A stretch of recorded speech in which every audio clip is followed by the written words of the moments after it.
All righty, we're going to go on the record on cause number DC 224848, Uphold Designs versus Drew Baird. Counsel, make your appearances. Connor Nash for the plaintiff, Uphold Designs LLC. Janet Randall for the defendant, Marlene. Drew Baird. Marlene Thompson for Terrence Slattery and Teresa Slattery. All right, did someone have an issue? I thought I heard something. No? Okay. You guys can proceed. Your Honor, which motion do Your you want Honor, to start with? I'm not sure what's going on. Ms. Thompson, I think you're having an issue with your internet.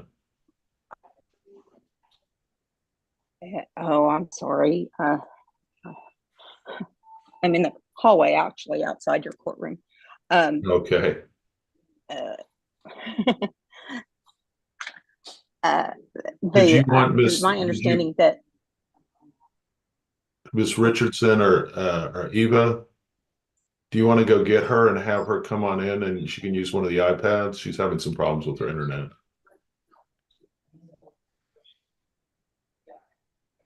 Eva, are you Yes, there? Your Honor. Yes, Your Honor. want me to just make my way over to your courtroom? Yeah, if you don't mind, Eva will come get you and give you the iPad. All right, Mr. Okay, thank you.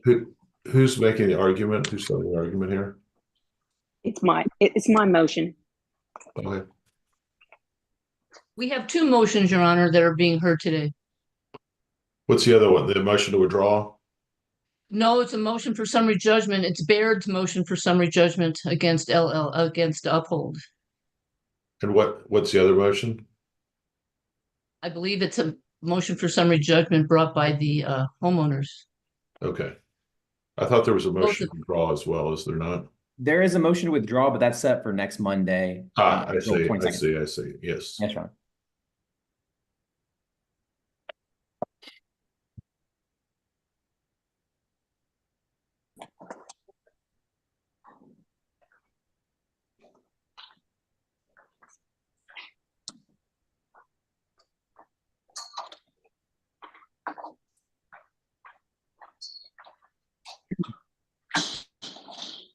I am.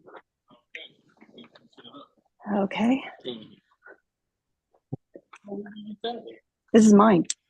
So you got your own spoon? I did. I just didn't have a very good connection. Well, here, can you just use this one? Sure.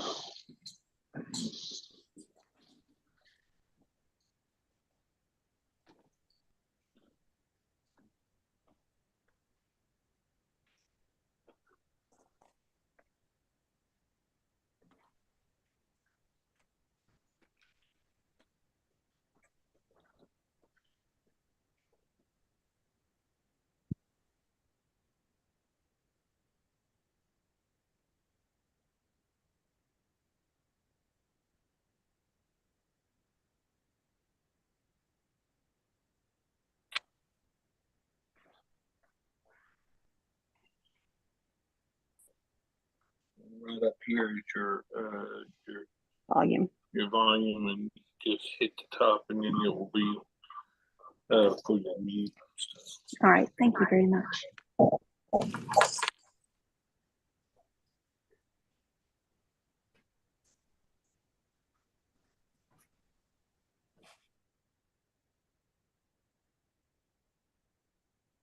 Right, Okay, there you go. All right, let's go proceed. Your Honor, as I said, I believe we were the ones that the Slattery's motion for summary judgment was the one that was set for two o'clock today. Let's proceed. And we have also an objection to the summary judgment evidence produced by plaintiff.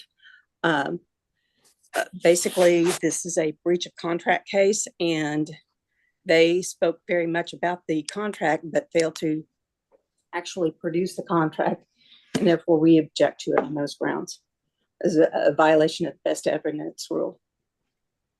Response? Yes, Your Honor. There is no written contract for this. It's an oral agreement, and so I'm not really even sure what they're objecting to. there is no written contract signed by the parties. This is a $72,000 contract for goods. It was not for goods, it was for services. Oh. Misread the contract that was or the invoices that were attached to the motion. Right, whose motion, whose motion was this? I thought this was Mr. Nash's motion, no? No, it's the Slattery's motion. In your motion, And this- okay, so okay, so your motion is to It was a motion for motion for no evidence summary judgment, and then we objected to the evidence produced in response to that motion by plaintiffs. Mr. Nash, your response? Yes, Judge, they objected based on the violation of the best evidence rule. And I'm going to deny that objection. So what else do you have?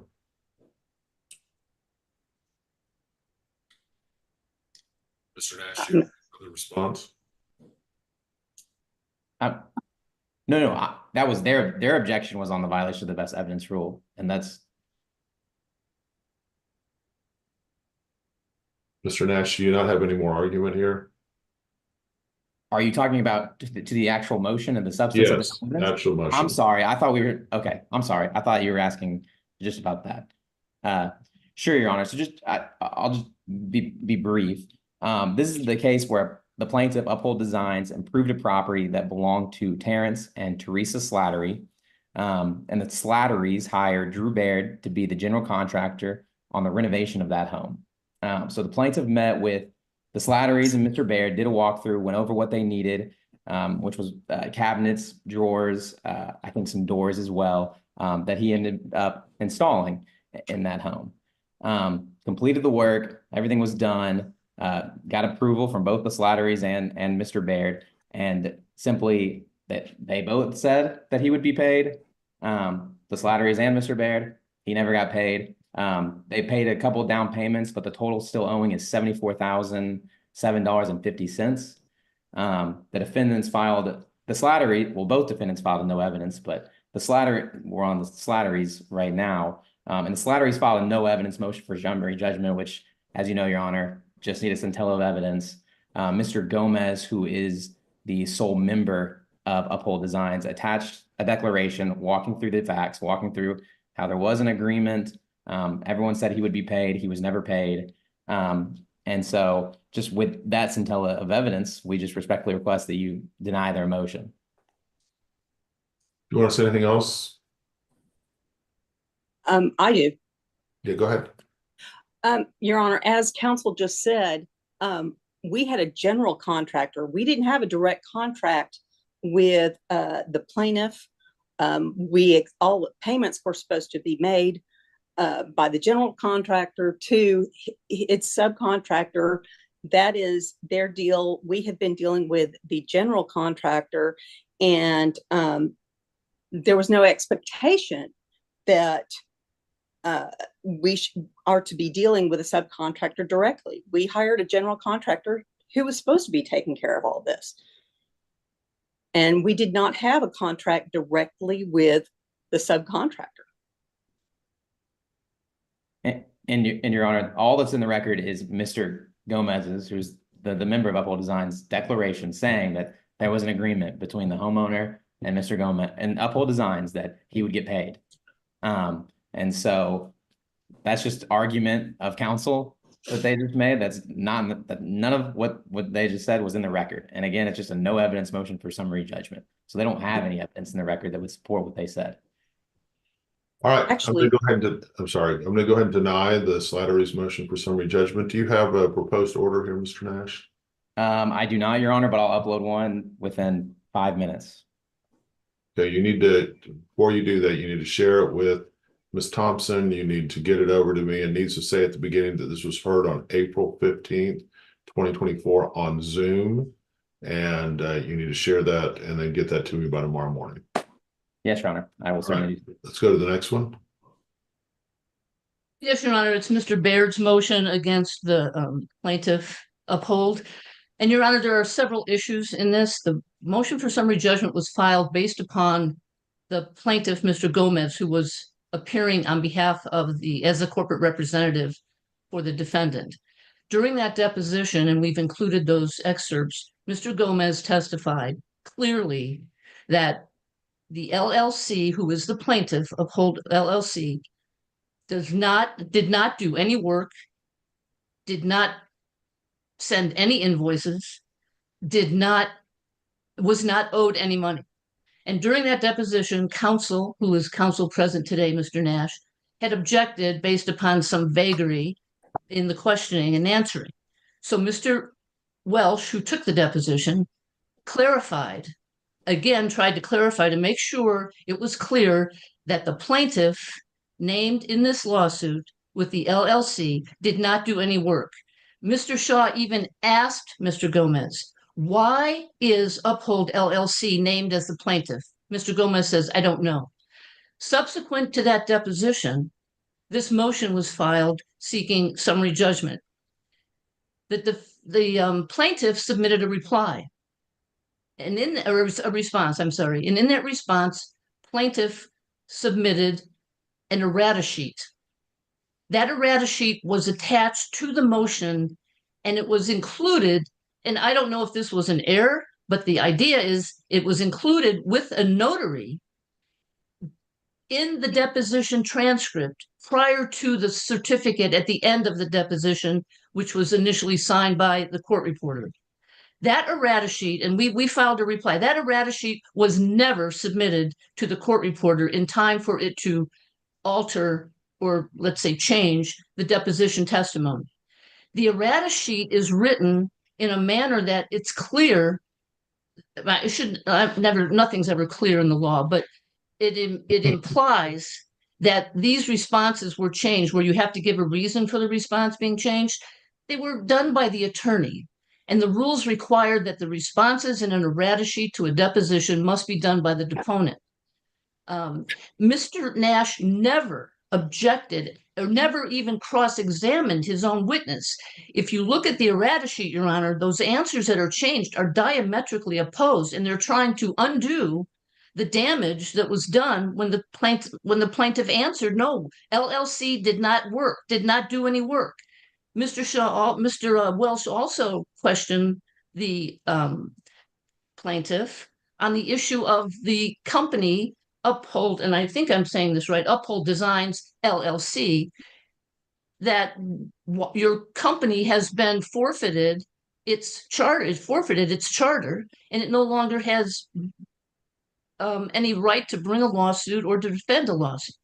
And the plaintiff didn't really understand any of that. He just, he answered, but the evidence was in the exhibit, and then Mr. Welsh, sorry, I keep saying Mr. Shaw. I worked for Mr. Shaw for so long, that's why I keep saying it. But Mr. Welsh attached those documents to a subsequent reply. So what we have here, Your Honor, is we have a witness who testified his company didn't do any work, at least the company that's named as the plaintiff. Didn't do any work. And even if you look at the exhibits, and we have filed a motion to strike in addition to that was included with the summary judgment, to strike the evidence. The documents that were submitted are invoices that are not, there's no foundation laid for them. They're not signed. The invoices are directed to the homeowner. Mr. Baird's name does not show up on any of the invoices, and the invoices reference a payment, and it doesn't say who paid, who made the payment. And all of the references in the motion, in the actual body of the motion, we've also asked to have those stricken, because whoever prepared the motion is making statements that are unsubstantiated. So there is no evidence in this court of a contract between Mr. Baird and the plaintiff that's named in this lawsuit. The plaintiff that's named in this lawsuit has admitted it didn't do any work. At least okay, thank you. I get it. Thank you so much, Ms. Nat. All right, I think that's pretty much that's it, Your Honor. So we basically are seeking summary judgment. Okay, Mr. Nash. Yes, Your Honor, and I just want to be clear about the procedural history of this. This motion was filed on March 1st, 2023, so over a year ago. we had a hearing on this motion on March 27th, 2023, which you denied and told us to go get discovery. Everything was before you on that motion, and you denied it. There is not a signed order. They refused to cooperate with that, and that was just my fault of not getting the ball over the finish line and getting a signed order to you. But we had this hearing on March 27th, 2023. It was denied. The Slatterys brought their motion for summary judgment instead of for today, and that's when this other defendant, Drew Baird, decided to piggyback on that and have his hearing on the same day. So just that's number one. Well, Mr. Nash, let me just say this. You need to make sure that you follow up. If I don't need to have hearings over and over again, you gotta, sometimes things get caught in the and the cracks, and I'm not trying to fuss with you, but we have, on average 1,200 cases, each of the judges, no law clerks, anything like that. And so if an order doesn't get signed, this is not a court that doesn't sign orders. I sign orders all the time. You just need to follow up, contact my court coordinator if there's something not signed, and I will sign it. But you can't, repeating hearings because something didn't get signed is not in anyone's best interest. No, I totally understand, and I'm not trying to put any blame. It is my fault that I didn't get the ball over the finish line. So I understand that. But they were there and they heard your order and they still decided to bring it. That was the only reason I brought that up. So number two, and a key thing that Miss Randall said was the plaintiff didn't really understand anything. Those were the kind of questions excuse that me, were Your Honor, I directed object to that. I at did not say that. you. I object to that. You kind of did say it, but that's okay. I mean, So he submitted an errata sheet to the court reporter correcting what he said, because there's a DBA in his name and then there's an LLC, and so he was just confused what actually was going on. And when they were talking about the forfeiture, the tax, all of that stuff, it was kind of mumbo jumbo legal issues for him, and that they twisted that and used that to try to say, oh, the LLC didn't ever do any work. Well, the invoices attached to our response with both the Slatterys and this Baird one show Uphold Designs providing work. There's a declaration from Mr. Gomez laying out the facts and everything that occurred. And frankly, there's nothing from Drew Baird coming back and saying, no, the LLC never did any work. I had a contract with someone else. There's nothing that they provided that they came back with to lay in the evidence that says anything like that, because it's just not true. They're just trying to twist the facts, twist what Mr. Gomez said while he was confused, and try to get a summary judgment issue out of that. And so for that reason, we ask that you deny it once more, because it's just something that they're trying to twist into something it's really not. Your Honor, I object to the personal attacks of counsel. They're totally inappropriate here. The record is the record. And when I did say that it was only on the one question regarding the forfeiture, it was not on the other questions. Those other questions were extremely clear, and we can read into them. And the other thing is these comments being made by Mr. Nash now, if my client were in a deposition making statements that I, the lawyer, believed were 100% inaccurate, there should have been some cross-examination. There wasn't any. The errata sheet was not filed timely with the court reporter. And the errata sheet was not, when you read it, Your Honor, it was not prepared by the plaintiff individually. These were lawyerly objections in the errata sheet. Mr. And Nash, what they are, just address the issue of the alleged untimeliness of the errata sheet. Sure, Your Honor. Yes, Your Honor. If I could just Oh, share. I'm sorry, are you talking I me or could Mr. counsel? Nash, that's on Mr. Nash. Sorry. Can I share my screen, Your Honor? Yeah, go ahead.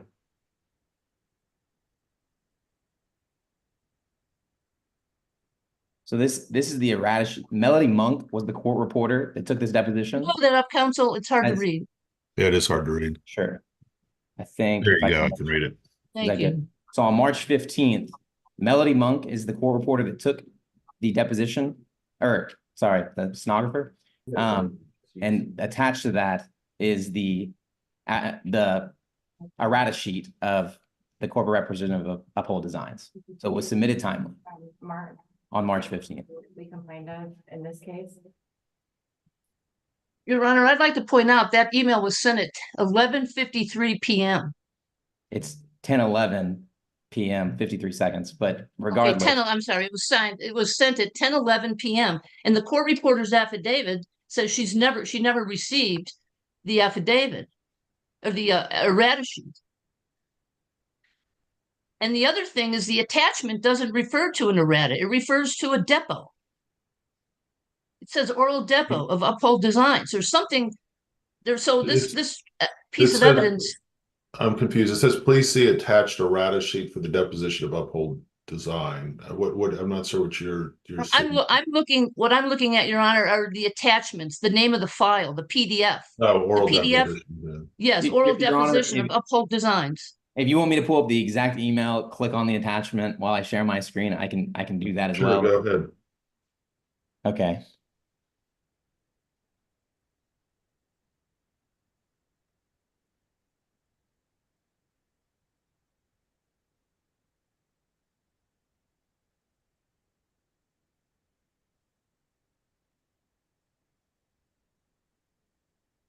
And Your Honor, this wasn't part of the record, by the way.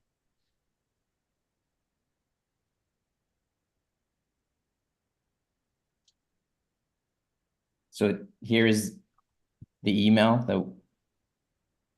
and then just a preview of this screen.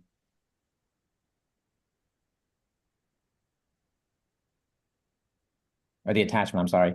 Here's the errata sheet with his signature and the notary. Okay. Your Honor, that's not how you submit an errata sheet to a court reporter. The court reporter has signed an affidavit saying she didn't get that errata sheet. The court reporter was obviously incorrect, Judge. And even besides all this, their motion fails on just the declaration alone. Your Honor, we've objected to the evidence So attached to the let me just say this. I'm going to go ahead at this point I'm going to deny the summary judgment. This issue involving the errata sheet, I'm not exactly clear. I've never dealt with the issue of an untimely errata sheet and the court reporter saying that she didn't get it or whatever. If you want to file a motion to strike the errata sheet, Ms. Randall, or I'm not sure what the exact procedural mechanism, but that kind of. Your Honor, we included that. We cited the statutory law that requires an errata sheet to be submitted within 20 days of when the deponent gets the errata sheet, and it also requires that the reasoning behind the change be provided by the deponent, not the attorney. And if you would look at that errata sheet, you'll see what we're talking about. That's not what the plaintiff. It's clearly written in a legal sense, in legal terms. And if the court would like to hear those objections and the reasons for them, we can look at the errata sheet. Counsel can pull it back up on his screen that he just had. I'm not as concerned about, I guess, how it was done, because I think that's, attorneys always. I've seen a number of errata sheets over the years. Attorneys will usually put them in the correct format. That doesn't mean that they weren't answered by the party. I'm not as worried about that. I'm more worried about, was it timely and was it provided to the court reporter? Right, and pretty much the evidence is for the motion, is in front of the court right now. Ms. Monk's testimony is one of our exhibits. And Judge, that would be I think that's a separate hearing, a motion to strike an errata sheet. And if they want to file that motion, we can subpoena their court reporter and we'll have all of our evidence ready and we can go through that whole song, horse and pony show if that's what they want to do. But that's a separate motion that they have to file. That's not part of the summary judgment record. Your Honor, it is. You can't strike an errata sheet. Excuse me. By filing a motion. Let her finish. Let her finish.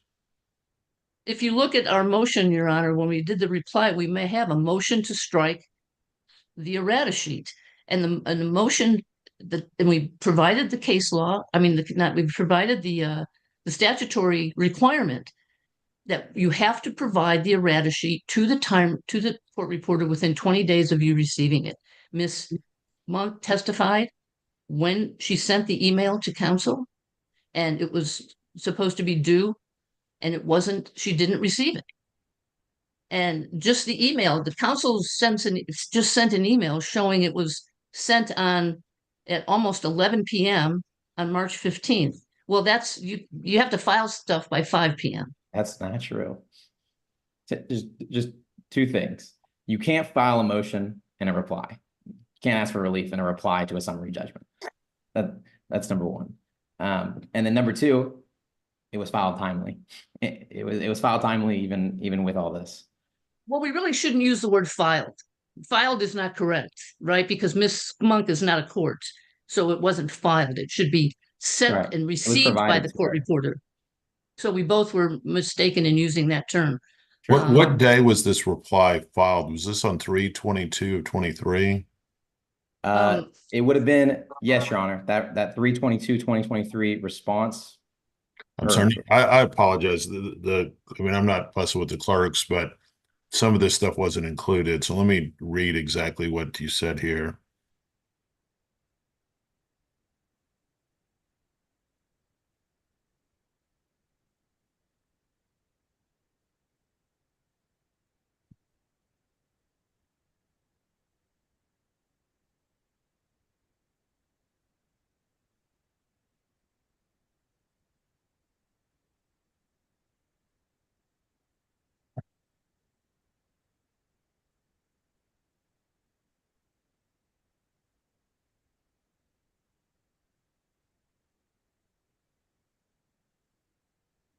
So I'm sorry,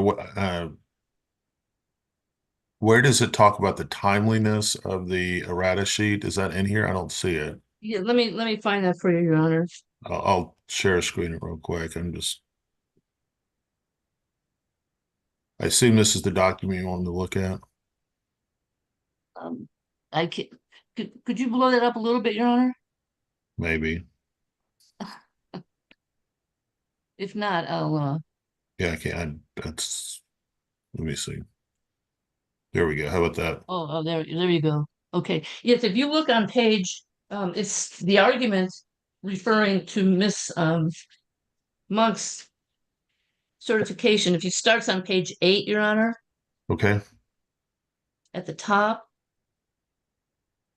And then it goes down further. Certification was required under Rule 203. So if you go through and we start with identifying what the certification requirements were on paragraph 25, and then refer to cross-reference it to Miss Monk's affidavit, where she states the things that she does on page 9, which I think that's page 9 you're Let's on see now. it. Yes. No.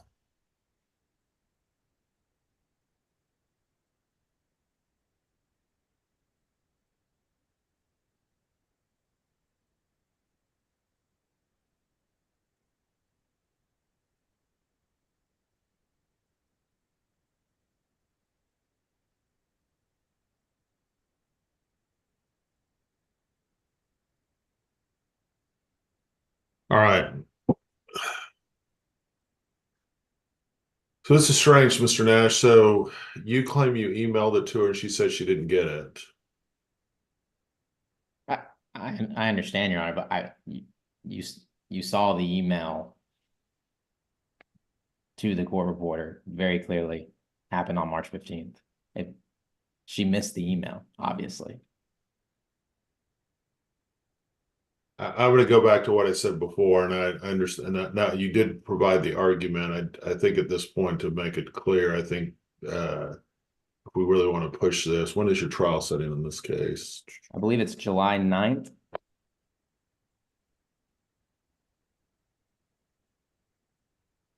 Yeah, it's July 9th. So I do think there needs to be a motion to strike the errata sheet. I know that you contain the language, but Mr. Nash, if I don't get additional evidence of some sort,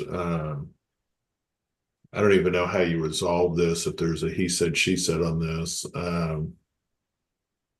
Anyway, file a motion to strike, and we can figure it out at the time.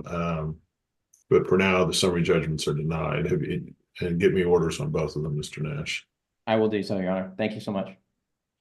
All right, guys, you have a great rest of your day. Thanks. Thank you.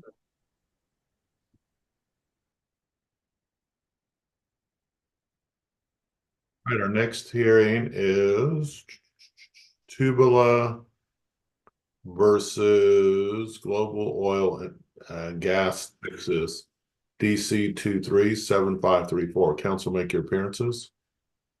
Good afternoon, Judge. Brian Lawton, Courtney Bowline, and Kelly Van Story on behalf of the plaintiffs. Good afternoon, Your Honor. Michael Zellers, Christopher Stain, Jeffrey Sindelar, and Joshua Fellenbaum on behalf of the defendants, the global U.S. subsidiaries. Okay, let's proceed.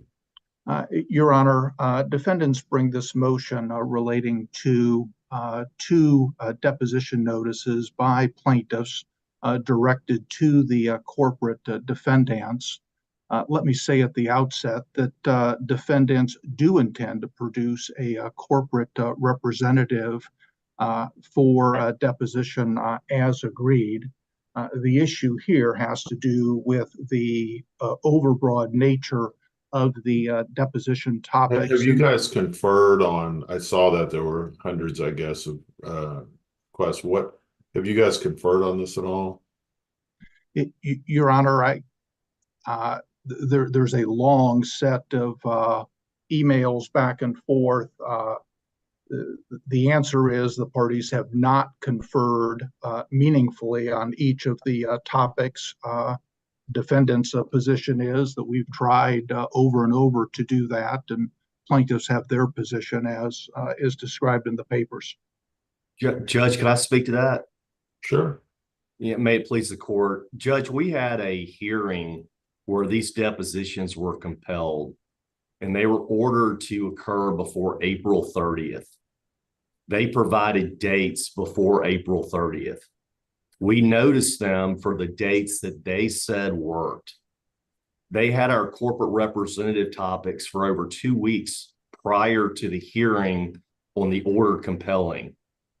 We didn't know that they were going to quash the depots or even had objections to the topics until we got a motion to quash an order deposition on the dates they provided. So I've already ordered these depositions to occur before April 30th, and we noticed them for dates that they gave us. And the first time we ever found out that they had a problem with the topics. Prior to me ordering the deposition to occur. Yes, sir. Yes, sir. They've had those topics. Let me finish, Mr. Plot. Let me finish. So prior to me ordering that deposition or these depositions to occur, did Mr. Zellers have a copy of all the topics? Well, the answer is no, Your Honor. The plaintiffs were still reviewing and revising their topics until they filed their deposition notice within 3 court days after we filed this motion to quash. The parties have gone back and forth in terms of corporate representative depositions. The defendants have agreed to produce witnesses. We've agreed on dates. This was Judge Craig who issued the order. She issued an order that the corporate representative deposition should go forward before the end of April. She did not rule, and there was no discussion in terms of the topics or whether or not the topics were proper. Going back to the end of last year, the defendants have always said that there were issues with the proposed deposition topics, and that the parties needed to meet and confer over those topics. So, that's where we're at, in that it's the defendant's position that the topics are overbroad, not reasonably particularized, and it's impossible for us, at least as to some of the topics, to prepare a witness on. Mr. Lawton, is that correct? No, sir, Your Honor. Here's the true facts are these. With the exception of 5 topics, they've had our corporate representative topics since early January, 2 weeks before the prior hearing compelling. At no time did they say, we've got issues with these topics. We may need to be heard on objections. To this day, Mr. Lawton, let me make sure I understand what you just said. So you said they had all the topics except for 5. Is that what you said? Yes, sir, Your Honor. Mr. Zellers, is that correct? No, Your Honor. We had topics. We went back and forth, and we indicated there's been 25 pages of emails in terms of the back and forth on this. The plaintiff said they were going to finalize their topics, but the first time those topics were finalized was 3 court days before this motion was filed, which was in early March of this year. Mr. Lawton, how did you share these topics before? Did you give them a proposed notice, or kind of how did you? Yes, Your Honor. We sent them a draft notice in early January, a couple of weeks before the hearing, saying, here are the topics that we anticipate talking about so that you can educate a corporate representative. And we, to this day, Your Honor, after noticing these depositions for dates that they agreed to within your order, they're not taking the position, Judge, oh, we've got a problem with a few of these topics. They have filed a motion to quash to foreclose the deposition from even going forward at all. The dates they provided to us, in our view, were completely illusory. They provided us dates. They knew the topics before the prior hearing. So let's do this. We're going to rule. I'm going to look at the 5 new topics and I'll rule on those. All right, Your Honor, may I share my screen? Sure. So in terms of the topics, and we'll just go through the 5 new topics. Well, I don't know what the new topics are. Mr. Lawton, go ahead and share your screen to show me the 5 new topics. Yes, Your Honor. I'm getting Courtney to help me. He's sitting in my office. If you'll just give me 1 second. And Your Honor, as they're pulling that up, the defendants from the very outset said that we needed to meet and confer on these topics. So by no means did the defendants agree at any time that these topics were proper. And if I could show you the first 5 topics, I believe that illustrates the point. I want to see that, Ms. Boland, I want to see the 5 new topics. Thank you for your patience, Judge. We're working on thank you, Your Honor. Exhibit D to our motion, Exhibit D to our response. We're working on pulling that up. Sure, Thank you Your for Honor. your patience. Sorry, Exhibit B to our motion is the draft topics that were sent. I just want to see the 5 new topics. Give me 1 second.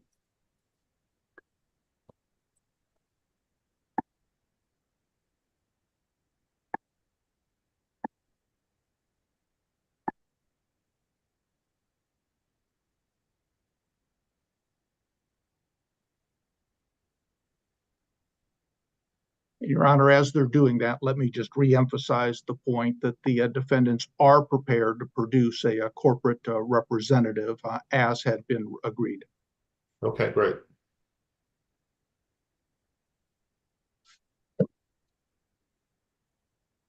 Ms. Boland, I do have other hearings, so if you guys want me to hear this today, I need to see these topics. Okay, here we go.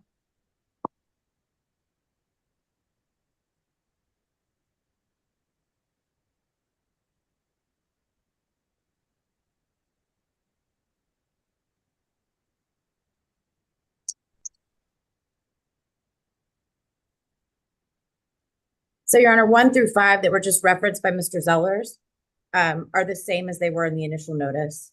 So I just need to see the Yeah. 5 new topics that Mr. Lawton referred to. That's all I want to see right now is the 5 new topics.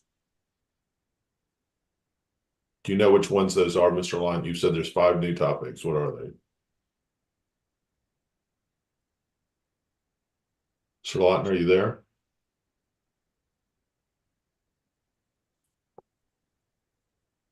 Mr. Lawton, can you guys not hear me? We can hear you, Your Honor.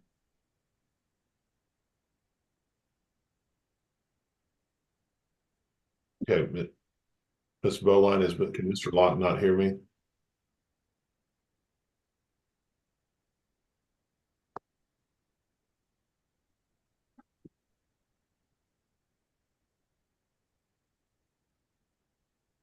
All right, guys, I may need to pass this hearing if you guys can't show this to me. Your Honor, we're prepared to show you the first 5 topics just as an illustration and to make the point that at the first opportunity we had to object and to file a motion was when we got the final topics from the plaintiffs, and we immediately filed this motion to bring this issue to the court. All right, Ms. Boline, you are not able to share the 5 new topics. Ms. Boline, I'm not clear. They're not responding to me. Ms. Boline, can you hear me or not? We can hear you, Your Honor, so I don't know. Your Honor, I'm We sorry, can- this is taking me, it's taking me a long time because of the way that we went through these.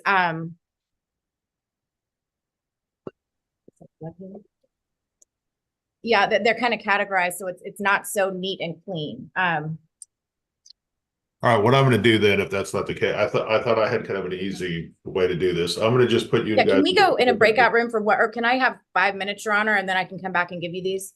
Now I'm going to have you go into a breakout room with opposing counsel. You guys try to work it out, and then you can come back here if you need to. Judge, just a short circuit. Judge, can you hear me okay? Yeah, Can you hear me, Your Honor?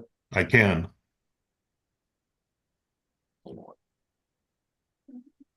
Can you hear me, Your Honor? Yes, I can hear you. Just to short circuit this, we're willing to waive the 5 topics that we added and go forward with the notice they've had since January if that resolves the issue. Your Honor, if plaintiff's counsel can't identify the 5 topics, it's impossible for the defendants to do that. And as I stated at the outset, So this is the deal then, Mr. Lawton. You have 2 choices. One, you guys fight over all of this. The alternative is that you can have the topics will be the ones you provided to opposing counsel prior to the hearing with Judge Craig. So which do you want to do? Do you want to fight over all of these and then come back to me? Or do you want to go with the topics that were provided to them prior to the hearing with Judge Craig? No, sir, I don't want to fight over every topic. We're happy going forward with the notice as it was when they had the original topics prior to the hearing. And With would Judge be, Craig. With Judge And you're- Craig. yes, Your Honor. And be Your Honor, more, let me note for the Go ahead. record that those topics are objectionable. They are impossible to respond to. They're grossly overbroad, and that we ask that our objections be heard and that there be some review of the topics before we need to subject a witness to try to answer impossible things. Judge, can I please respond to that? Briefly. Real briefly, number one, they're saying it's impossible to produce a representative, which that's not an objection under the case law, but they filed an 83-page counterclaim with 12 causes of action and 20 affirmative defenses. Our notice goes straight through their pleading. And if you look at the USAA case, Texas Supreme Court, I'm referring to page 792 of the opinion, USAA 624 Southwest 3rd, 782 on page 792 of that opinion, Texas Supreme Court case 2021. They said right out of the opinion that asking about legal defenses that are pled and allegations in a pleading are fair game. In this case, they compelled a corporate representative of an insurance company in a uninsured motorist case. And the only topics they said that were off limits were when the plaintiff was trying to go into extra contractual bad faith claims and underinsured motorist claim. They held, look, you're not there yet. It's premature. As you know, in UIM cases, you got to prove the underlying liability. They said as long as the topic is anchored to something in the pleadings or in discovery, it's in dispute, that's fair game. But we can't go through each topic. We don't have objections.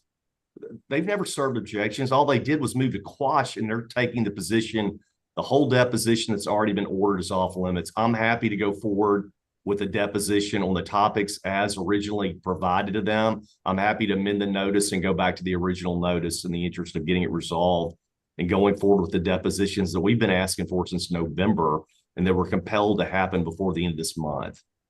All right, go ahead and prepare an order for me, Mr. Lawton, indicating that.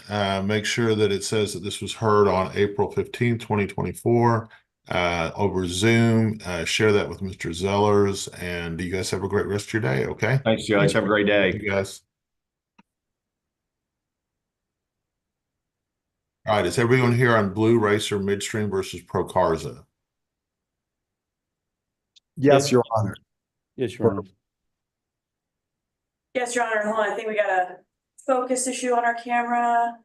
Oh, wow, that is There we weird. go. I think it's because we blurred our background.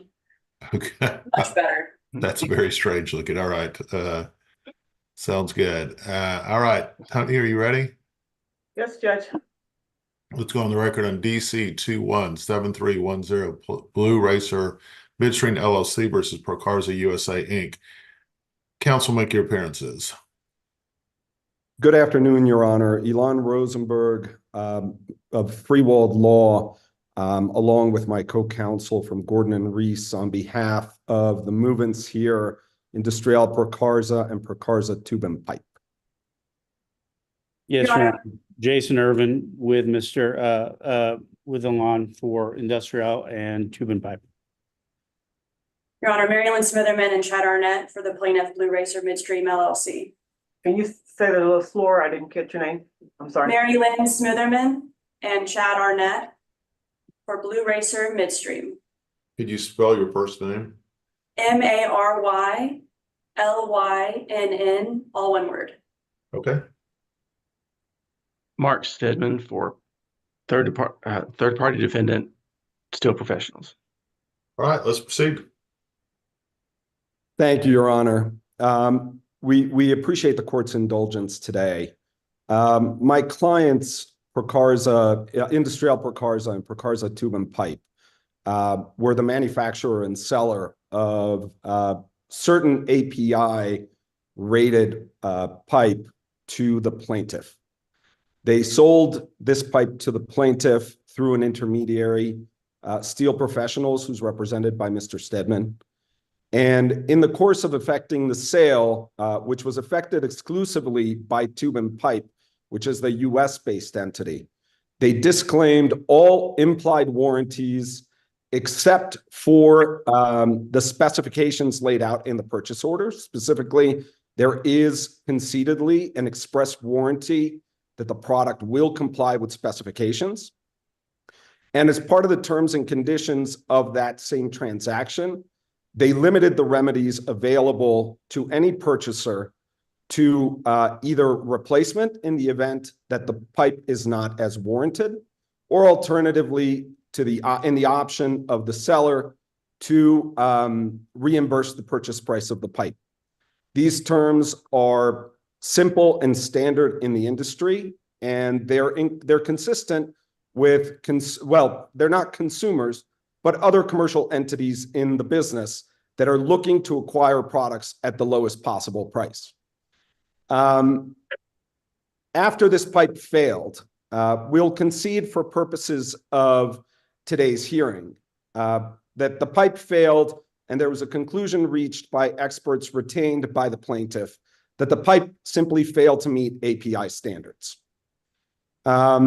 Nevertheless, the plaintiffs in this case have filed suit. And by the way, let me add an additional point, that the only segment or the only item that was damaged as a result of this fracture was the pipe that's alleged to be defective itself. Nothing else had to be removed. Nothing else had to be replaced.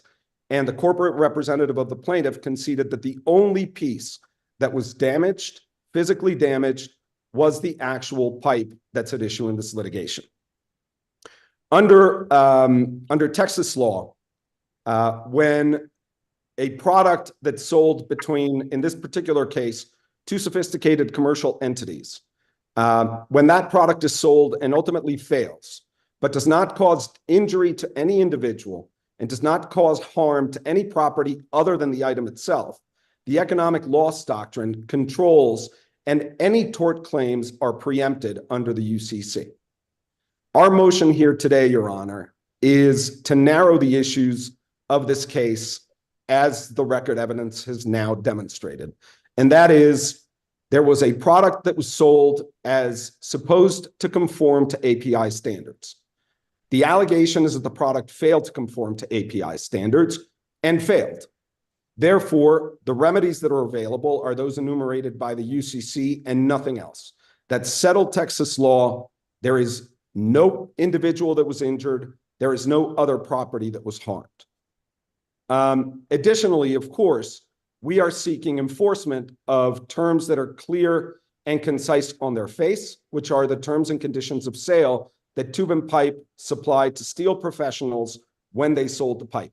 And as I mentioned, they disclaimed any implied warranties, and they limited the remedies available, both of which are entirely consistent with Texas law. In fact, they're expressly recognized under Texas UCC.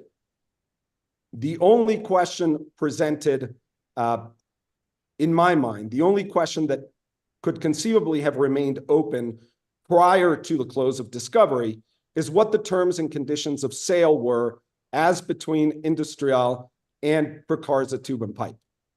And those terms, we have come forward with competent evidence in the form of a declaration laying out that the terms and conditions of sale as between the manufacturer and the importer who ultimately sold the pipe were identical.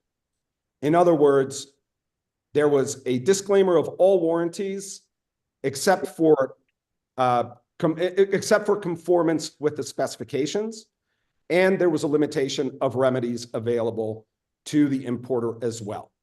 Under Texas law, those terms and conditions travel with the product, and they are binding on the ultimate consumer. Indeed, the reason why the ultimate consumer can sue defendants further upstream is because of warranty law in Texas. Otherwise, they would lack the privity required to be able to file that suit. And in deference to the UCC, Texas law acknowledges that just as privity is not demanded of the plaintiff also must acknowledge the terms and conditions that govern the transaction throughout its entire stream of commerce. So we've asked Your Honor to enter summary judgment on all but one of the claims, and I do want to make that very clear. We asked for summary judgment on all but one of the claims that Blue Racer has asserted in this case, and that is the claim for express warranty. We concede that we warranted the product would conform to API standards, and for today's purposes, let us say that the pipe failed because it failed to conform to those standards. However, the disclaimers are established on the record. There is no evidence whatsoever, Your Honor, to rebut the terms and conditions of sale as between Industrial and Tube and Pipe. And because there is no damage to anything other than the subject pipe itself, the economic loss doctrine bars all of the tort claims asserted in this case, namely a claim for negligence, a claim for strict products liability, and a claim for negligent misrepresentation. All right, response? Thank you, Your Honor. We filed objections to defendants or the move-in's summary judgment evidence, specifically with regard to Exhibit N, the declaration of Mr. Villarreal. Your Honor, I don't know if you would like us to argue that or if you would rather take it under submission, but just for the record, I would like to note that we object to that evidence and would argue that— What is the objection? Your Honor, we have 4 objections to this testimony for the 4 paragraphs of Mr. Villarreal's declaration on the grounds that they are impermissible legal conclusions, a self-serving statement by an interested party, a conclusory statement unsupported by fact, and also are hearsay to the extent that they attempt to paraphrase or discuss by reference terms and conditions between Industrial and Tube and Pipe, which have not been produced in this lawsuit, despite multiple discovery requests seeking documents supporting those terms and conditions. Therefore, any declaration attempting to suggest the existence of these terms and conditions or set out these terms and conditions by way of testimony is not appropriate, and they are not competent summary judgment evidence. All right, response? Yes, Your Honor. Go ahead, Jason, go ahead. Mr. Rosenberg is here, Parag Viche, and has asked me to address the Texas law considerations with regard to the admissibility of the affidavit. And let me take Ms. Smitherman's arguments one by one. First, she says there are legal conclusions in this affidavit. In fact, they're factual conclusions because the statements he makes say the terms of our agreement, the terms and our understanding between Industrial and Tube and Pipe were identical to the written terms that Tube and Pipe put forth to its customers. And he says that based on, they don't object to his foundation, which is based on the fact that he is an employee and he has personal knowledge and he uses those terms, and also based on his status as the corporate representative on behalf of Industrial, who also verified their discovery responses. Ms. Smitherman, so he's talking about factual issues, not legal issues. And the next thing she makes is that they're conclusory statements. They are not conclusory legal statements. If you look at the case law they cite, it's a case where an attorney is using an affidavit to get summary judgment over a malpractice case where he says, I acted correctly and properly and I didn't breach any of my duties. That's not what Mr. Villarreal is saying here. He's saying the understanding between these two companies was that these terms and conditions would apply. He's also, another important point of this is that the Texas Supreme Court makes a big deal about, as long as the affidavit, which is contemplated in 166 C, is that you can use an affidavit to support your summary judgment, as long as you had the opportunity to controvert it with evidence, then that's good enough. It can be self-serving as long as they had the opportunity. Of all the interrogatories they asked, not one of them asked what were the terms between these companies. They did one RFP on that. There is no responsive document. There's an understanding between these two companies. And so nothing in their discovery aims at this. And they also chose not to and did not depose the corporate representative of Industrial. So all of Ms. Smitherman's arguments do not make this document inadmissible. And so in that sense, I think that those arguments fall flat on their face. And the key document here is in our opposition. The key case is Trico Technologies, is the Texas Supreme Court case that I was referencing, which is 949 Southwest 2nd 308. And I'll leave it with there because I know we have some more complex arguments to hit. But I do think this affidavit is squarely within the strike zone of what's permissible in a summary judgment hearing. And Your Honor, just to add one more point, which is not necessarily an evidentiary issue, but it is related to the substance insofar as my friend Ms. Smitherman just raised, and that is whether or not there is a writing evidencing them. The fact of the matter is that under, under Business and Commerce Code section 2.316, there is no requirement whatsoever that the terms and conditions as between the manufacturer and the seller be committed to writing. In point of fact, section C3 of the UCC, of section 316 of the UCC, specifically says that implied warranties can also be excluded or modified by course of dealing or course of performance or usage of trade as between the parties. There is absolutely no requirement that the disclaimer between the manufacturer and the retailer, let's call it that in this particular case, be committed to writing. And the reason is simple and sound. These companies are engaged in regular, or at the time were engaged in regular, consistent transactions, had a very clear understanding what the terms and conditions of their relationship was. And frankly, the only evidence that the plaintiffs have offered in rebuttal is a series of invoices. But invoices are not contracts. And invoices do speak to one particular term of a contract, which is usually the price. But invoices are not themselves contracts and are incompetent evidence to rebut a clear, concise, factual declaration on the part of the legal representative and person in charge of the company that's at issue here. The fact of the matter is, the plaintiffs do not, and I apologize for switching to defendants, that's my bias as a plaintiff's lawyer, but the fact of the matter is that the plaintiffs cannot come forward with any competent evidence to rebut this declaration to no fault of the moving defendants. They simply were not asked what the terms and conditions were as between Industrial and Tube and Pipe. And that should be the end of the matter. And I'm sorry, Ms. Smitherman, I appreciate that you were very respectful of my time, and I'll defer back to you. Thank you, Your Honor. May I, thank you, Mr. Rosenberg. Your Honor, may I have a brief moment for a rebuttal? Sure. Thank you.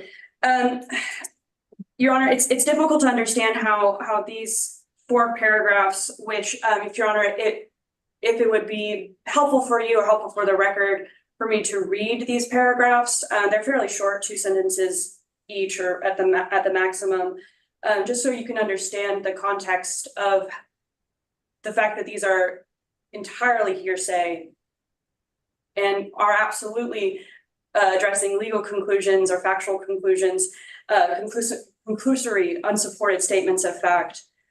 For example, the first of paragraph 8 states, since 2018, all sales affected by Industrial to Tube and Pipe have been subject to a single express limited warranty, compliance with specification. Industrial disclaimed any and all other warranties. The existence of and the disclaimer of a warranty is a legal conclusion. And additionally, the existence of a term and condition, particularly the disclaimer of an express warranty, that has to be in writing. That is an explicit requirement for disclaimers of warranties, particularly with express warranties. Second paragraph, paragraph 9.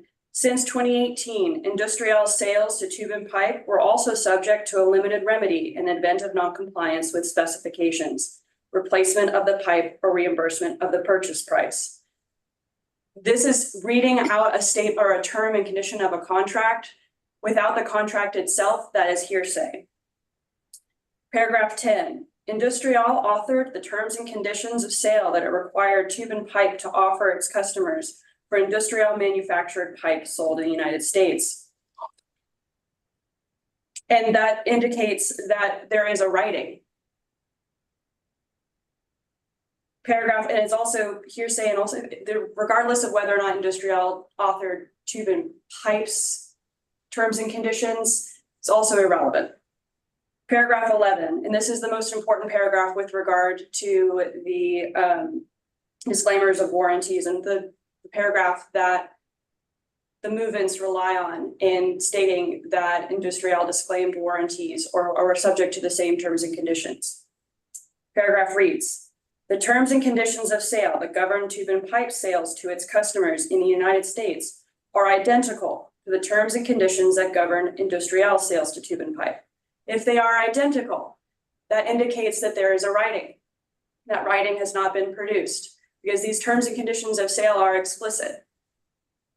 And for Industrial to attempt to incorporate by reference and by declaration the terms and conditions of a sale without providing us with the actual terms and conditions of sale, that is hearsay. The existence of a warranty, that is a legal conclusion. All of these are contained within 4 paragraphs of a declaration that should not be considered competent summary judgment evidence. Your Honor, could I still reply to that briefly? And I promise to be brief. Okay. In discovery, Blue Racer inquired about writings, and they inquired about terms and conditions, regardless of whether they were documented in writing, with respect to multiple parties. The one relationship they asked no questions about whatsoever was the terms and conditions as between Industrial and Procarza Tube and Pipe. I'm sorry to take issue with Ms. Smitherman's assertion that terms and conditions and disclaimers of warranty must be in writing, but that's not my point. That's the Texas legislature that has made that point. They need not be in writing. They can be a matter of course of conduct, course of performance, or usage of trade as between the participants. It's not my argument, it's the argument of the legislature. They decided to enact the UCC in the form that they did. And when they did, they allowed parties, particularly parties that have close commercial relationships, to govern their relationships in the best manner possible to advance their commercial interests. The fact of the matter is There is a reason why there's no competent evidence to rebut this declaration, but that does not mean that this declaration is incompetent evidence, that it is conclusory in any way. The fact is, the existence of disclaimers is a fact question. The scope and the meaning of those disclaimers is a matter of law for the court. But the existence of an agreement is a question of fact. And that is one that is established. That is one that they have no evidence to rebut. Did you want to say anything else about that? Yes, Your Honor, only with regard to the fact that, particularly with regard to express warranties, Mr. Rosenberg is incorrect.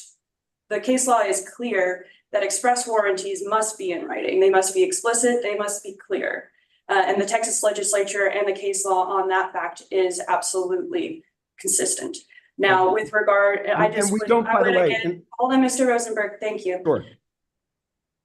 I would just, Your Honor, the discovery requests that Mr. Rosenberg relates to are not the only ones that exist. We have asked for the terms and conditions and any writings that would automatically include the terms and conditions between Industrial and Tube and Pipe, even if we hadn't specifically asked for that, which we did. We specifically asked for any documents or any writings, any terms and conditions that would reflect those terms and conditions between Industrial and Tube and Pipe. The only documents that we have effectuating a sale between Industrial and Tube and Pipe are the invoices, wherein there are no terms and conditions on any type of disclaimer of warranty, other than, and the only warranty, the warranty provided in those invoices, and those invoices can absolutely reflect the express warranty provided by a party, is that the pipe would meet API 5L-X65 specifications.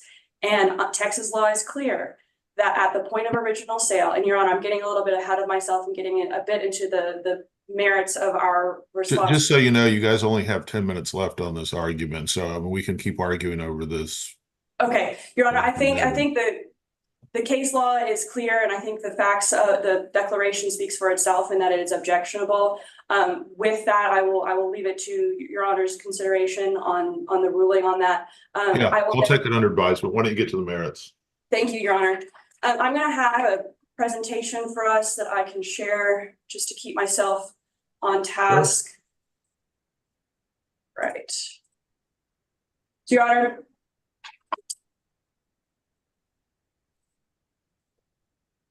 this lawsuit, as Your Honor is undoubtedly aware with the amount of times we've been before you, this case arises from a failure of a natural gas pipeline that Blue Racer constructed.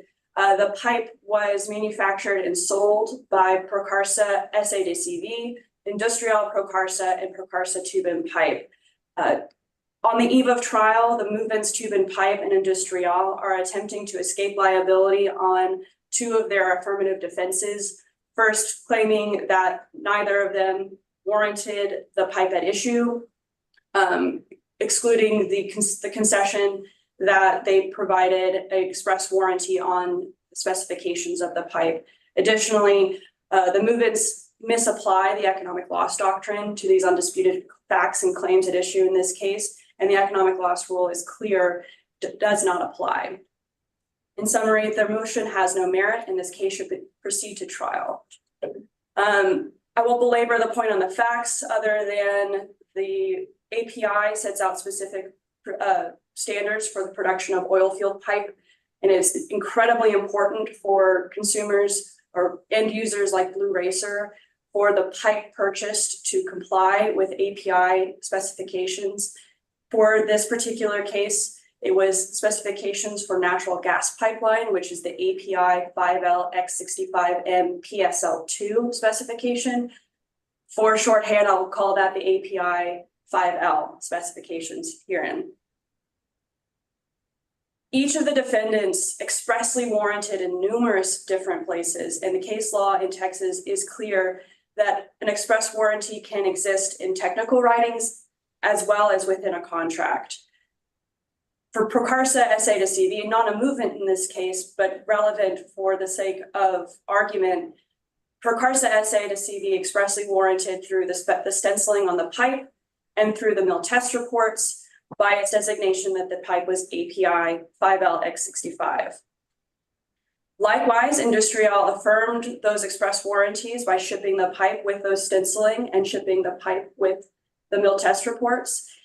In addition, for Industrial's shipment documents, the packing list, the informative cargo, which is a loading report, each reflect that the pipe was supposed to be X65. Likewise, in Industrial's invoice to Tube and Pipe, once again reflected that X65 specification, as well as in this carga de salida, or it's like an exit report, is a packing report as well, indicating that X65.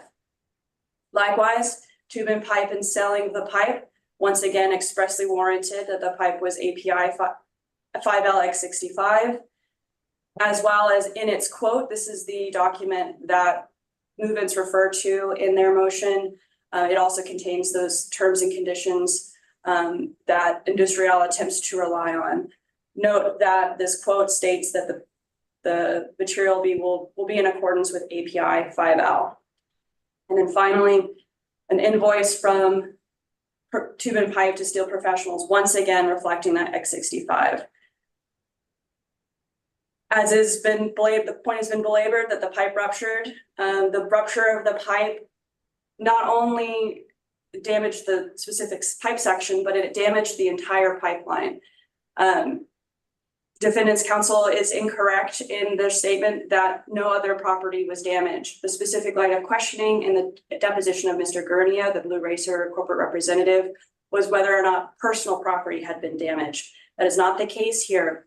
We have damage to the real property and to the pipeline itself. The pipeline was completely inoperable after the rupture, and to restore the pipeline to operation, plaintiff had to dig out, drain the pipeline area of expelled water, dig it out, cut the ruptured section, necessarily damaging the sections next to the ruptured section so that they could replace the defective section. As is belabored, the point, I think this has been conceded at least at this point, that the pipe did not meet API standards. For sake of brevity, I will skip this section. We all understand that they are moving on their affirmative defenses. Here, Industrial and Tube and Pipe both attempt to rely on a disclaimer of an implied warranty provision in Tube and Pipe's terms and conditions of sale with Steel Pros. As for Tube and Pipe, as has been conceded, these terms and conditions do not waive its express warranty, rather they affirm it. For Industrial, these terms and conditions don't apply to Industrial as the upstream manufacturer. Move-ins rely on Van Engines and Components Inc. versus Shows to support their argument that a downstream retailer can disclaim a warranty of an upstream manufacturer. This is 434 Southwest 2nd 132. That is not what this case stands for. This case discusses that when a manufacturer at the point of original sale does not disclaim a warranty, that warranty travels down the stream of commerce. Likewise, if at the point of original sale, the manufacturer does disclaim that warranty, that disclaimer of warranty travels down, and no subsequent purchaser can get a better warranty than the original purchaser. That is not what we have here. The case we have here is much more similar to Clark v. Delaval Separator Corp. 639 F 2nd 1320 5th Circuit, wherein an upstream manufacturer attempted, much like Industrial, the upstream manufacturer attempted to rely on a disclaimer of warranty made by a downstream retailer like Tube and Pipe.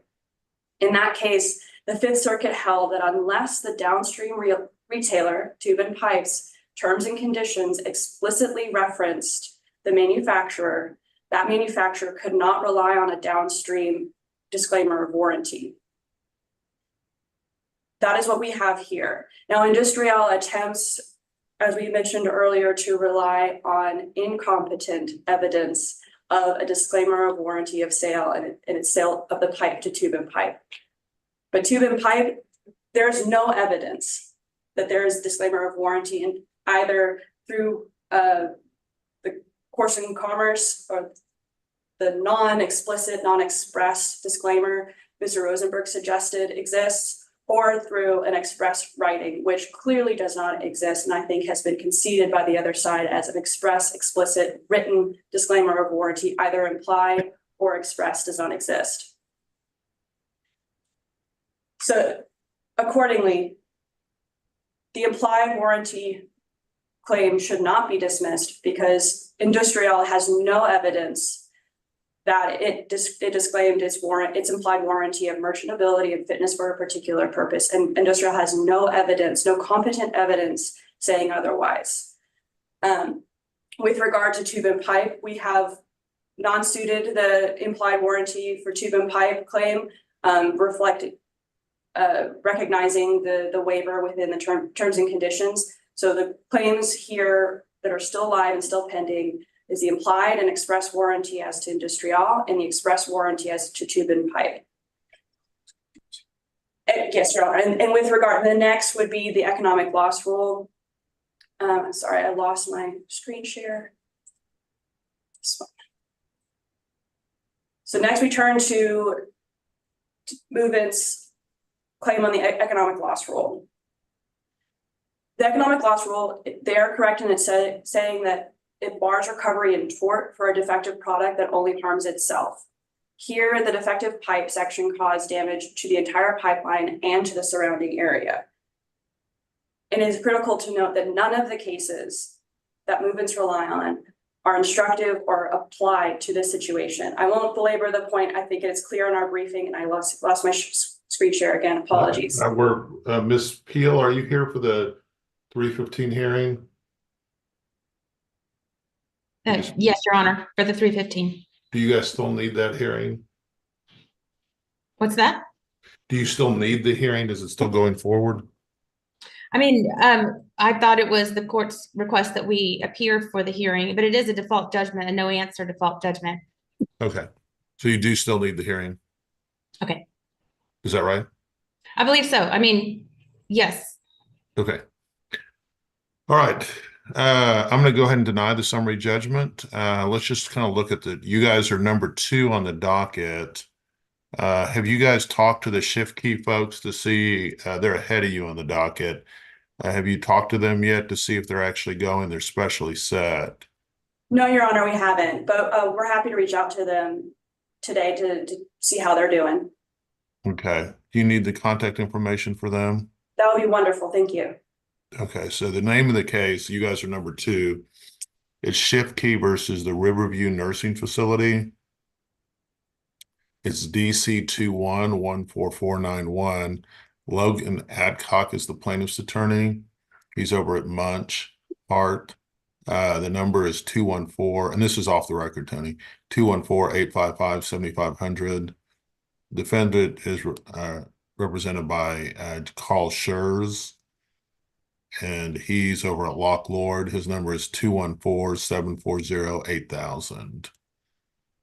And so you guys are just FYI are number 2. So have you guys exchanged motions of limines and exhibits yet, or are you still working on that stuff? We've exchanged exhibit lists. Our counter designations and objections are due today. I believe we also, Mr. Urban, offline, we can talk about the deadline for tomorrow on stipulations, I think, but we can always deal with that offline. I know the court has another case to get to. But we are working towards and anticipate being ready for trial. Yes, Your Honor. It's been as always been a professional setting here, and they've been professional and courteous to us, and I'd like to think vice versa. So we're working on both sides as to resolving exhibits and all those things.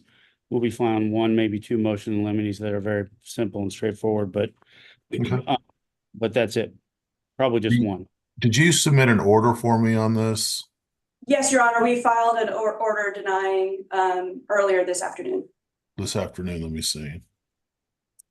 Maybe late morning. I got it. Let's see.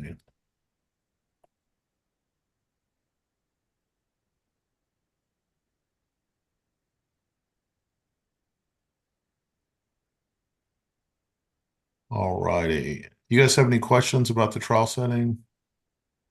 Please, sir, Your Honor. I had one, when it comes to motions and limine and ruling is on exhibits. When does the court prefer to do that? Do we do that? I assume that we come in the morning of and we start seeing prospective jurors, or how does the court handle those? So typically what I do, and it kind of depends on the complexity of the case.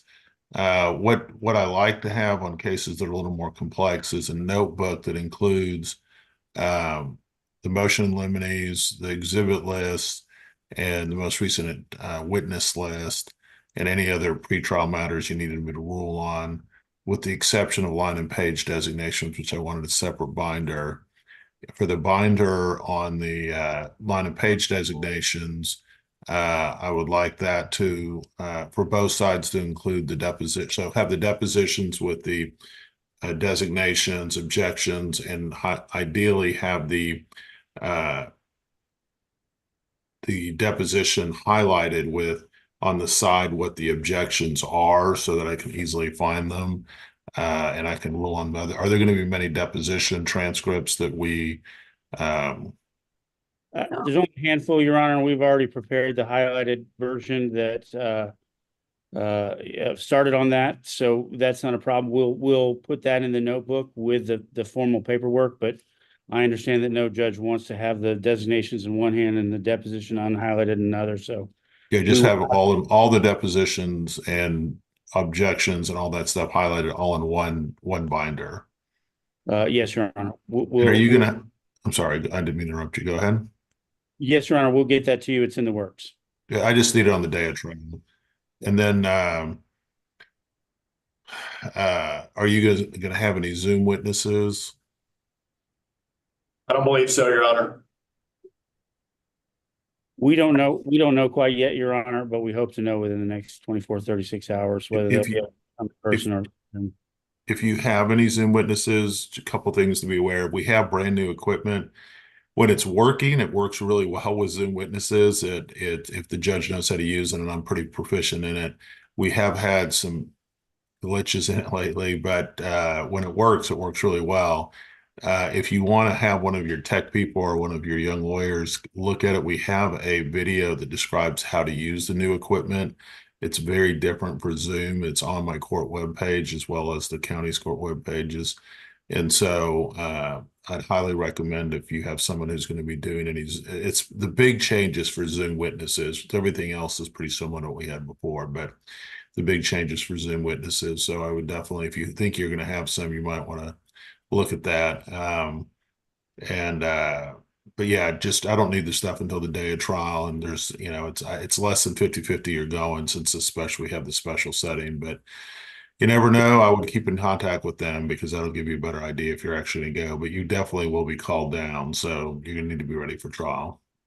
Yes, Your Honor. One other question, if the court will indulge me, if witnesses need a translator, does the court provide that, or can the plaintiffs, Blue Racer, and us agree on a translator that we pay the freight for? I mean, how would you like us to handle that? Typically on cases like this, you have to have is it Spanish or another language? And yeah, just as long as you use a certified translator, that's not a problem. So the other side doesn't have to agree on it, as long as the person is certified. I've dealt with this area pretty extensively. If you don't have a certified translator, then the other side and they don't agree, then you don't get a translator. So you need to make sure they're certified, court certified. I don't know if that answers your question. If you wanted the court to provide one, we can, but it's not ideal, because the person doesn't show up live. They show up by phone, and so that can be pretty difficult on a jury trial. Yeah, yes, Your Honor. We'll provide one should we need one. And this is a jury trial, right? Yes, Your Honor. And I know that there was some appellate issues. What is the status of all that? We heard from the Court of Appeals this morning, Your Honor. The Court of Appeals denied Procarsa's emergency motion to stay the case. So okay. Procarsa SADCB will proceed to trial along with the other defendants. Okay. Anything else, guys? No, Your Honor. We will see you guys in a couple weeks. And if anything changes, would there be any use in sending you guys back to mediation again? Do you think that would be helpful, or anyone think that would be helpful? No, Your Honor, we don't, because their damages are $250,000, and we believe the terms and conditions apply. So that's a bridge too far, unfortunately. Not for lack of cordiality between the attorneys, but it's just a fact. Okay. Anything else, guys? That's it. Thank you, Judge. See you at trial. Thank you, Your Honor.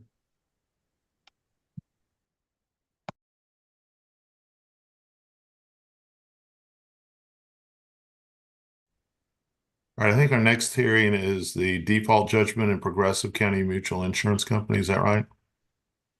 We are listed at 3:15, and I'm not sure what else you have on the docket at the same Yeah, time. that's the 3:15 hearing. Tony, are you ready? Yes, Judge. Let's go on the record on DC 2319230, Progressive County Mutual Insurance Company versus Tahitian Pools. Counsel, make your appearance. Yes, my name is Anna Peel. I represent Plaintiff Progressive County Mutual Insurance Company. Okay. All right, you may proceed. Yes, Your Honor. Progressive is the plaintiff in this case. It's an insurance coverage dispute. We sued seven different defendants, but only one has not appeared after being served. So that's the only one that's before the court. His name is Irvin Oliverio, and he was the driver of a commercial vehicle. And the vehicle was insured by, there's a commercial insurance policy for the company he was driving for. So Progressive insured the company that he was driving for, Mr. Oliverio, in this accident. And his passenger and folks in the other vehicle have filed claims.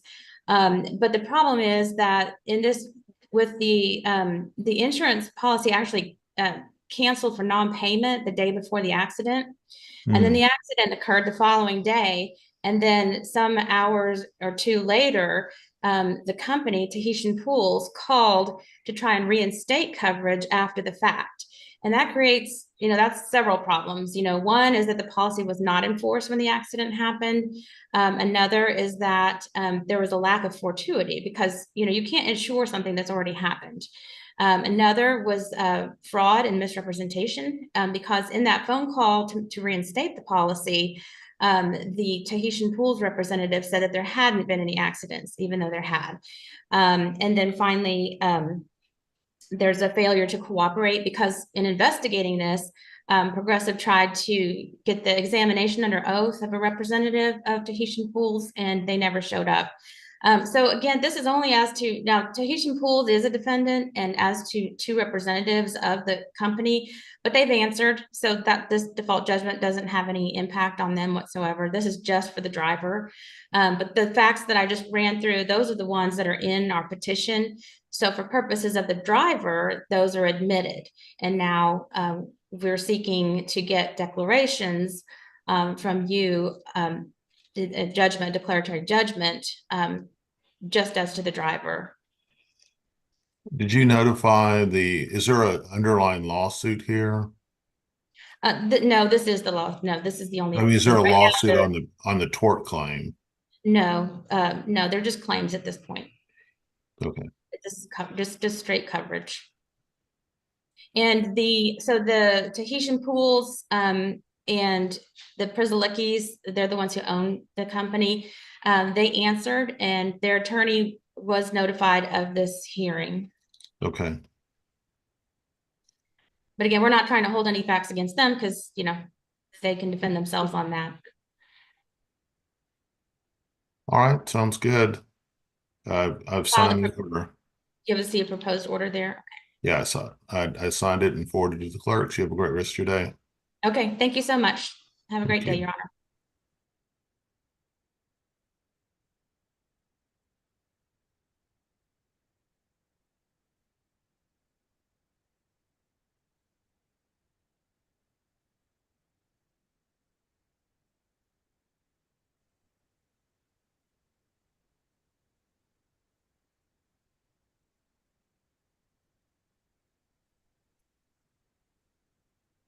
Good afternoon, everyone. Hopefully I'm not interrupting anything. Nope, you're good. Excellent. Thank you, Judge Hoffman. Now I know that my volume works. All right, are both sides here on the Mary Jean Michelle versus Valley of Benttree owners case? Yes, Your Honor, for the plaintiff, Aaron Cartwright, and I believe that Mr. Trainer, yes, there's Mr. Trainer right there. Yes, Philip Trainer for the defendants, Your Honor. All right, Tony, are you ready? Yes, Judge. Let's go on the record on DC 21-14025, Michelle versus Valley of Benttree Condominium Owners Association. Counsel, make your appearances. Thank you very much. Your Honor, my name is Aaron Cartwright for plaintiff, Mary Jean Michel. Philip Trainer for Valley of Benttree. All right, let's proceed. Thank you very much, Your Honor. And briefly, none of this is like I'm mildly irate and slightly ired about this, but none of this is Mr. Trainer's fault. He was not counsel at the time that this was in your court last year. But just a brief recitation of the essential facts. This was the case that came before your court in October of 2023 regarding Miss Mary Jean Michel, who you see right here, against her condominium owners association for repairs that they had failed to make since 2015. When this came before your court, parties reached settlement, and Your Honor had us read our settlement agreement into the record, as well as everybody make their affirmations of agreement to that settlement agreement in October. There was some small delay until around December 15th, 2023, wherein a written copy of the order was drafted and sent to the court for signature. I believe that the court signed that either on December 15th or December 26th, but in no event has there been, anything off on the court. So we have an agreement, we have a final order, and what we're seeking here now, Your Honor, is the simple fact that this unit has been uninhabitable since 2015. It's what started this lawsuit back in, I don't even remember what year, 21 or whatever case number that we have here.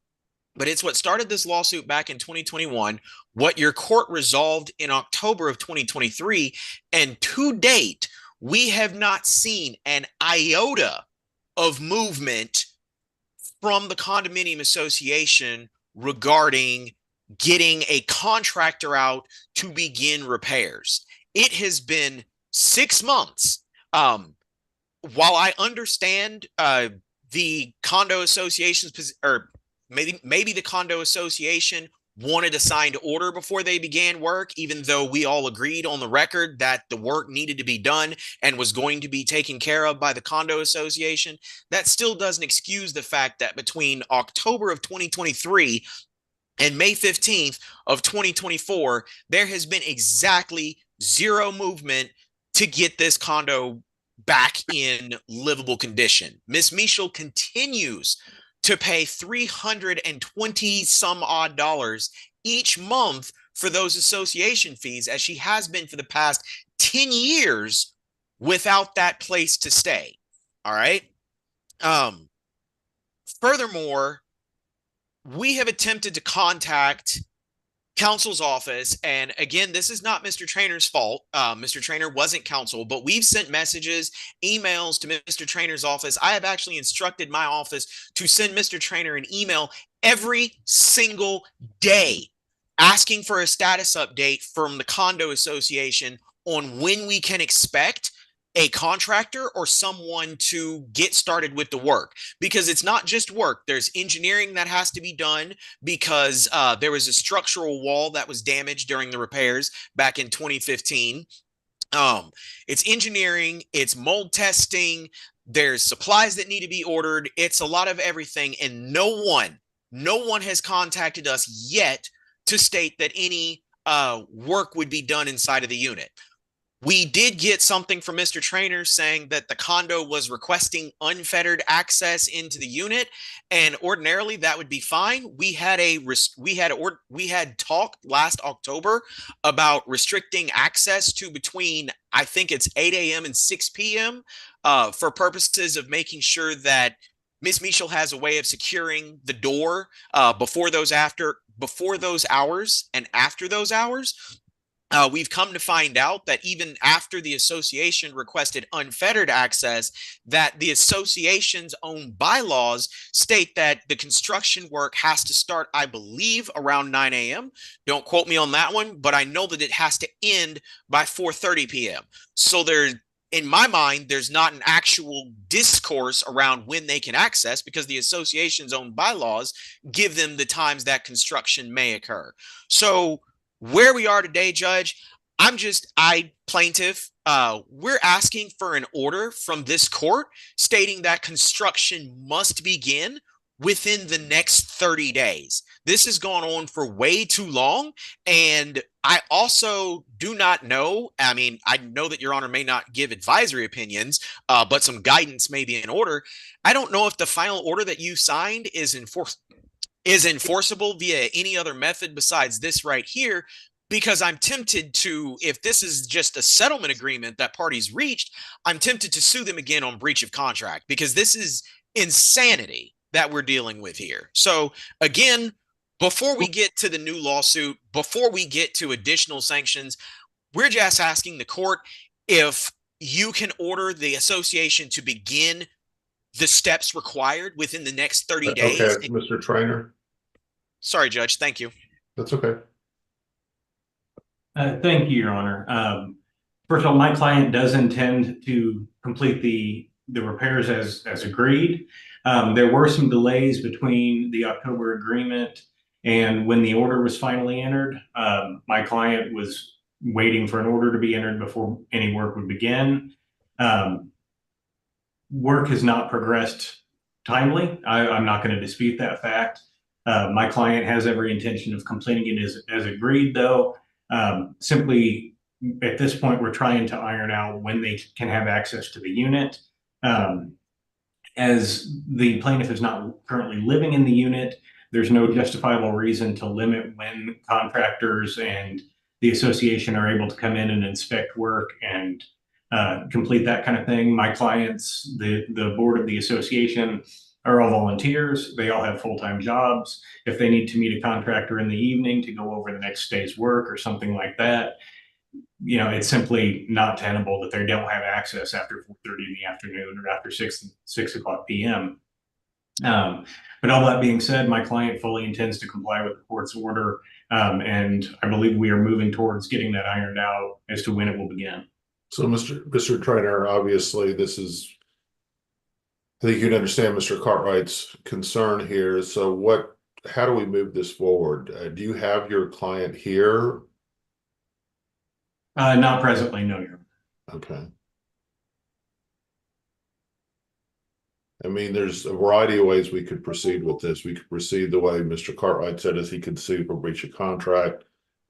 They could do a turnover order and try to take over the condominium association, I guess. They could do a contempt, potentially.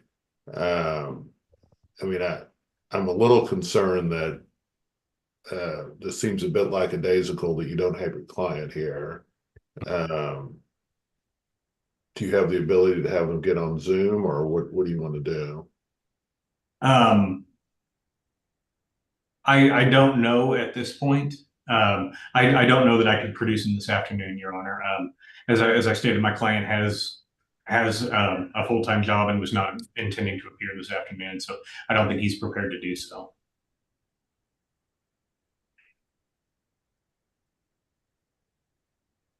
Well, And briefly, Judge, we received this communication about the access last week. And again, if that was something that was stopping them, we could have had that discussion ages ago beforehand. As you saw in the motion, we've been attempting to contact Mr. Trainer's office or the condo association. Again, Mr. Trainer's not necessarily at fault for a non-responsive client, but we've been trying to get in contact with these folks now for months. January or February, whichever one is the earliest date that was stated on the order. If there was anything that we could iron out, such as time of access or an order or something, we could have resolved that. The order was resolved in 2023. Access wasn't brought to our attention until recently. I don't believe that there's a contract even in the works or a contractor that's been engaged on this property. Is that true or not? No, that's not accurate, Your Honor. My client has hired contractors. They don't have a work date established, but they're contractors my client has used in the past, and they are already on board with this project. Ms. Michelle, you wanted to say something?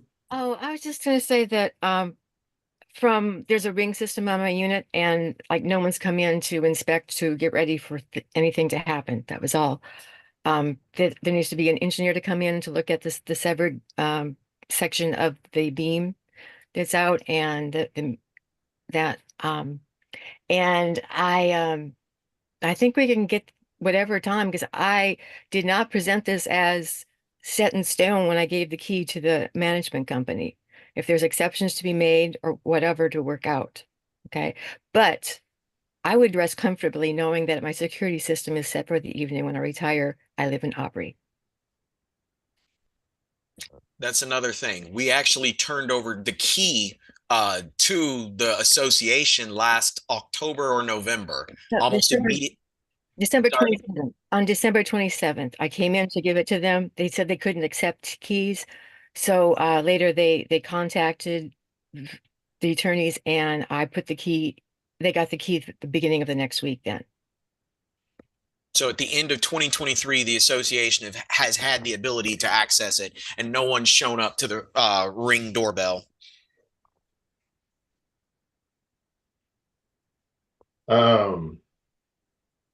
I mean, so let me just say this, Mr. Cartwright. So I feel that, or not feel it, I think you've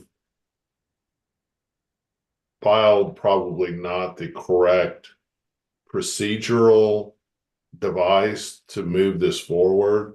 I am just as concerned as you are that this hasn't been done. I do think that would require, and this could be incredibly disruptive, I understand, to the condominium association, but they can't just ignore court orders. But, a contempt order, or because there is a court order in place, or a turnover order or something, Mr. Trainer, you just seem very, very lackadaisical about this, that you're not concerned that your client's not complying with court orders. And so I don't like these things to escalate, because it's never good for anybody. It's not good for Ms. Michelle. It's not good for the condominium association, but they should be taking this a lot more seriously than they are. And so I guess that's kind of my thought on it at this point. But I would advise your client that, look, they could be subject to jail time for violating this court order. Potentially, they could be potentially subject to fines. They could be subject to the entire condominium association assets being taken away. You can't just ignore court orders. I mean, I completely understand, Your Honor, and I will convey the seriousness of the situation to my client. All right. Well, good luck, Mr. Cartwright. You figure out what the correct procedure, or what procedure you want to pursue. I think you could potentially also sue for breach of contract. I think this is actually a judgment, so I don't know that I think you'd be kind of taking a step back if you do that, but do what you feel is best, and let's get this thing done.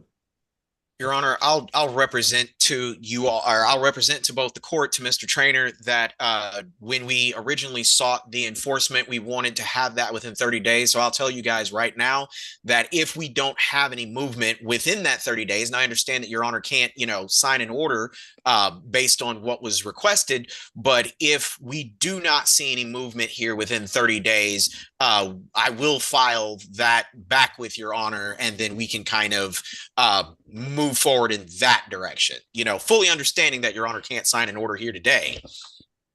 Okay. Does that make sense?